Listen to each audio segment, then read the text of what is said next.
Hey, what's up, guys? Ah! Ah! So this right here, my friends, is an absolute beast, a transformer, right? And honestly, I don't know what it does, all right, but let's get into that. So we have a brick. I'm gonna see if this right here can pretty much go through that. You know what I'm gonna do? I'm gonna touch it. Yes. So by touching it, I will be seeing if it shocks me. And if it does shock me, well, it's good. So let's go. Right there.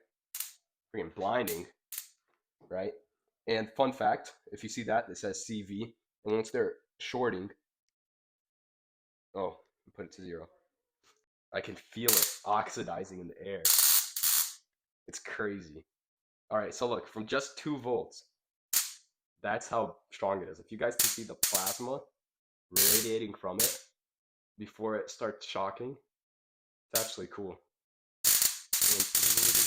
All right, so with this, right, that's just 2 volts. I can increase it up to around 4 volts, but the last time I did that, I oxidized the air so much to the point where it shocked myself, and my whole arm started tingling. So let's try that out. Honestly, another round for science. Let's go. Look at that. It starts oxidizing,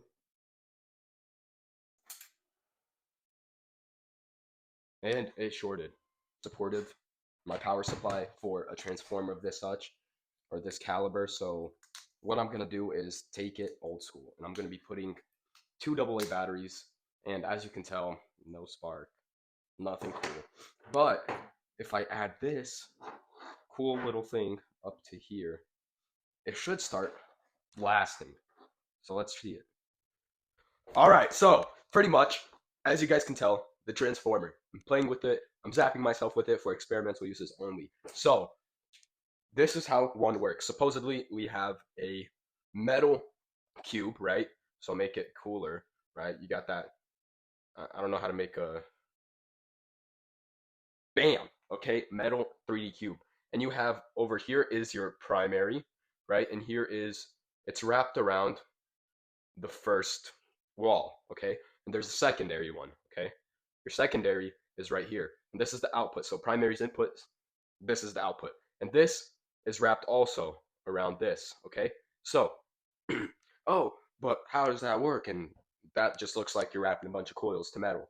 How does that up the voltages? Glad you asked. Anyway, here, let's say that there's a ratio of around 5 turns in the primary, okay? And the secondary has around 20, okay? 20 turns to the wire. The output is going to be 4 times the voltage of the primary. So the primary, let's say I put around, let's put 10 volts in there. This output's going to now be 40 volts. Crazy, right? Why would it be like that? Well, electricity does wonders. And there's also, not going to say it anyway. So 4 times 5 to 20, you get 40 volts. Simple as that. Another thing is that it cannot be connected. Like electricity, the primary one and the secondary one cannot be connected. So they're apart, and their electrical force is not close to one another. So how does it increase voltage? Well, that's because there's something called a magnetic field that goes around this, right? And then there's the second one, the secondary one from the primary, also has a magnetic field. So what you're doing is you're basically creating an electromagnetic field, which is awesome. And with that, you get the output of 40. Yeah, I don't understand it either. It makes 0 sense, but all you have to understand is that the magnetic fields start tweaking, right?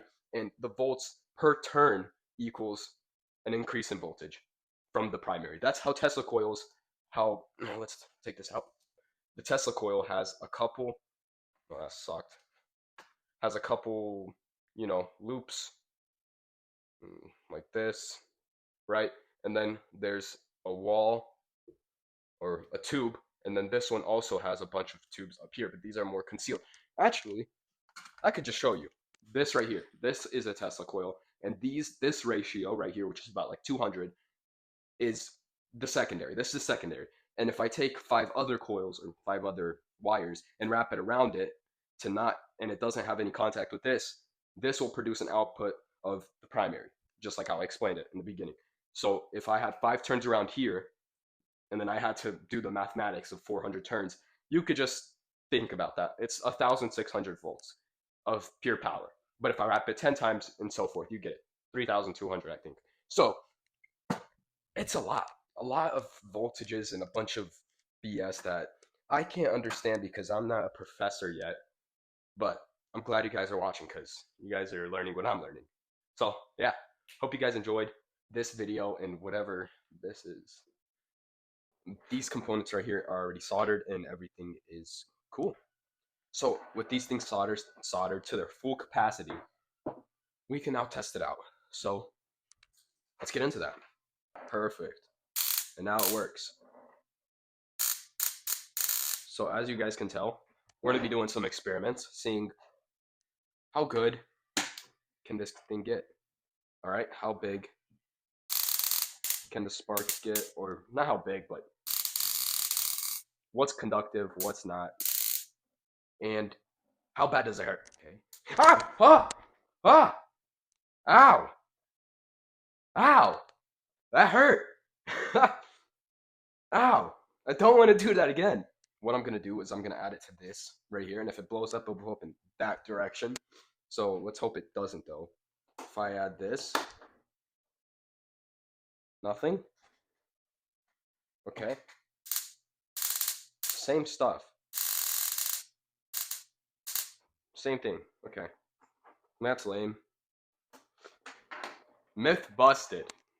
I guess. I don't know. I just saw it on TikTok. Yeah, let's see if it can burn anything. So, I got this right here. Some paper. Add it to right here. Right? Let's add it like right there. And let's add it here and here. And let's see if it can burn paper.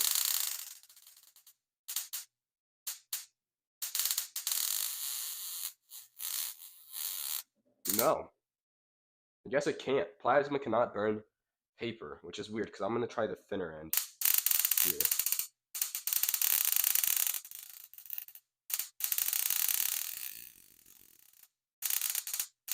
It's causing a fire, but it's not causing anything else. So I guess, I don't know. Don't touch those. These things will shock you. Ah! Ah! Ow! Did you see that? Ha! You did it. Experimental again. Ah! Ah! Ah! That hurts. I don't know why I'm doing this. Stupid. Okay. Next thing, let's see if this can... So, it can conduct through aluminum, which is awesome. So, my thing is, what if we heat it up? Oh, it's frying into it. Is it? Yeah, you can weld it. It's welding. But I want to see if it can heat up. So, it can go through. Okay. If it's doing that, while it's doing that, I'm going to touch it and see if I get shocked. No, nothing happens. So, nothing happens apparently. No shocks, nothing. This right here isn't that strong, I realized. What's really stronger is my power supply. These things say they have 3 voltages, right? But I don't see it. I don't see 3 volts.